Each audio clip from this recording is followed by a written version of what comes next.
श्री शिवाय नमस्तु भय, हर हर महादेव। माताएं बहनें भाइयों, जैसा कि आप सभी लोग जानते हैं कि 14 जून 2026 यानी रविवार को पड़ रही है ज्येष्ठ महीने की रोहिणी व्रत तिथि।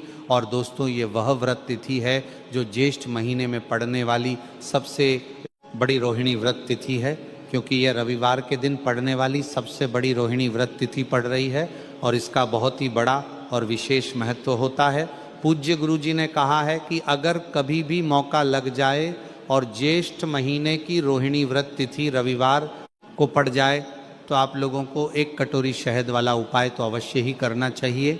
इन दोनों का संयोग बहुत कम आता है और इसी के साथ में रविवार के दिन आपको एक कटोरी शहद वाला उपाय तो आपको अवश्य ही करना चाहिए, क्योंकि ऐसा दिन पूरे साल में सिर्फ एक ही बार आता है।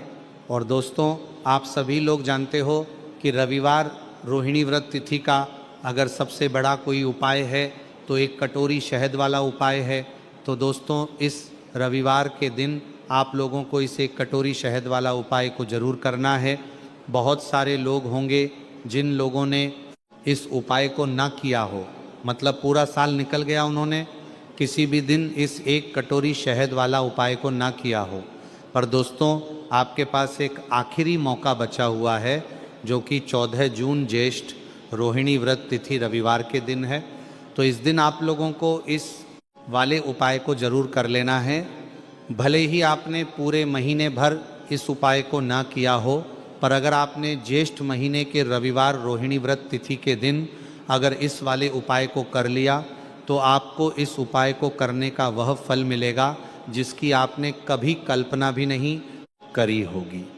इसीलिए आप लोग इस वाले उपाय को एक बार जरूर कर लेना है ताकि आप लोगों के हाथ से यह मौका ना जा सके और आपको इस उपाय को करने का फल मिल सके। दोस्तों, यह उपाय पंडित जी ने अपनी अभी की ही श्री शिव महापुराण की कथा में बताया है, जिस उपाय को आज हम आपको बहुत अच्छे से समझाने वाले हैं। इस वीडियो को देखने के बाद इस उपाय को समझने के लिए आपको कोई और वीडियो को देखने की ज़रूरत नहीं पड़ेगी। तो चलिए दोस्तों, उपाय को शुरू करते हैं, लेकिन उससे पहले वीडियो को लाइक करें और अपना नाम कमेंट बॉक्स में ज़रूर लिखें। देखिए, ये इस ज्येष्ठ महीने के रविवार रोहिणी व्रत तिथि के दिन ये इतना खास होता है, इतना महत्वपूर्ण होता है, देखा गया है। और कभी कभी बड़े बड़े पूजा पाठ अनुष्ठान से जो मनोकामना पूर्ण नहीं होते, वह ज्येष्ठ महीने के रविवार रोहिणी व्रत तिथि के दिन एक छोटे से उपाय करने से ही आपकी मनोकामना पूर्ण हो जाती है और उनको इस उपाय को करने का फल भी जरूर मिला है। अगर आप लोग भी इस उपाय को करना चाहते हैं तो आप इस उपाय को पहले अच्छे से समझ लेना, सुन लेना, उसके बाद करना। आपको इस उपाय का फल जरूर मिलेगा और इस उपाय को कर लेने से आपके घर में चाहे किसी भी प्रकार की दुख और समस्या क्यों ना चल रही हो, आपको उसका कारण भी नहीं पता है कि भाई ये समस्या किस कारण से चल रही है, उसका कुछ भी कारण हो सकता है, जैसे पितृदोष हो सकता है या किसी भी तरह का मंगल दोष भी हो सकता है। तो इस दिन आप लोगों को यह वाला उपाय कर लेना है। यह एक ऐसा उपाय है जिस उपाय को अगर किसी विशेष दिन पर किया जाए तो भाई उस विशेष दिन का जो है वह तो हमें मिलता ही मिलता है, पर हमने उस दिन पर इस उपाय को किया है तो हमें उससे भी बड़ा फल मिलता है और फल बहुत जल्दी मिलता है, क्योंकि आप इस उपाय को बहुत ही बड़े और विशेष दिन पर कर रहे हो। तो चलिए अब उपाय के बारे में बात करते हैं, लेकिन उससे पहले आप लोगों को ये जानना आवश्यक है कि आखिर ये उपाय किस समय करना है, किसको करना है और कैसे करना है। तो चलिए हम आगे आपको वीडियो में एक एक करके बता देते हैं। लेकिन उससे पहले अगर आप लोग हमारे चैनल शिव के भक्त पर पहली बार आए हैं या फिर मेरी आवाज़ आज पहली बार सुन रहे हैं तो हमारे चैनल शिव के भक्त को सब्सक्राइब जरूर कर लेना और इस वीडियो को लाइक कमेंट बॉक्स में श्री शिवाय नमस्तुभ्यं